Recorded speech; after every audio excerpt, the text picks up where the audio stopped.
फक्त घरासमोर कचरा टाकल्याचा जाब विचारला आणि त्यानंतर झालेल्या वादाने घेतला एका महिलेचा जीव। स्वातंत्र्यदिनी सांगलीच्या कुपवाडामध्ये घडलेल्या या घटनेने परिसरात खळबळ उडाली आहे।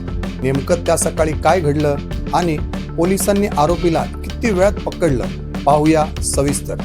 नमस्कार, मी आहे राजू जाधव आणि आपण पाहत आहात महाराष्ट्र क्राईम वृत्त। सांगली जिल्ह्यातील कुपवाडा परिसरात एक धक्कादायक बातमी समोर आली आहे।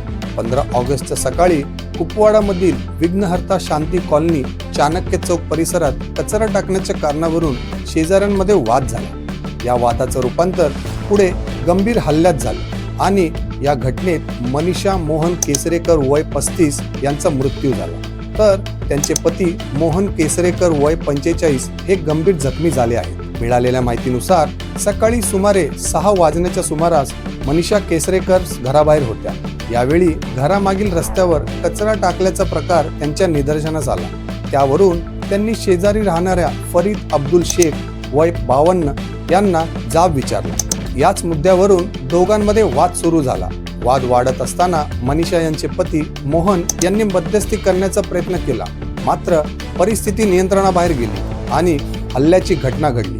प्राथमिक तपासानुसार हातोडा आणि चाकूचा हल्ला करण्यात आल्याचा आरोप आहे। या हल्ल्यात मनीषा गंभीर जखमी झाल्या।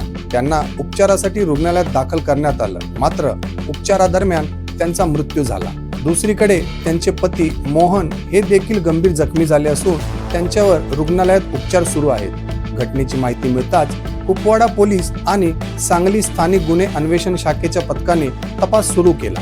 घटनेनंतर संशयित घटनास्थळावरून निघून गेल्याची माहिती पोलिसांना मिळाली। पोलिसांनी तपासाची चक्रे वेगाने फिरवत अवघ्या 2 तासात फरीद शेख याला ताब्यात घेतले। या प्रकरणात नेमका वाद कशामुळे आणि कोणत्या परिस्थितीत इतका वाढला याचा तपास पोलीस करत आहेत। एकीकडे देशभर स्वातंत्र्य दिन साजरा होत असताना कुपवाडामध्ये मात्र एका छोट्याशा वादाने गंभीर रूप घेतलं। फक्त कचरा टाकण्याच्या मुद्द्यावरून सुरू झालेला वाद एका कुटुंबासाठी आयुष्यभराची जखम देऊन गेला। या प्रकरणाचा पुढील तपास कुपवाडा पोलिसांकडून सुरू आहे।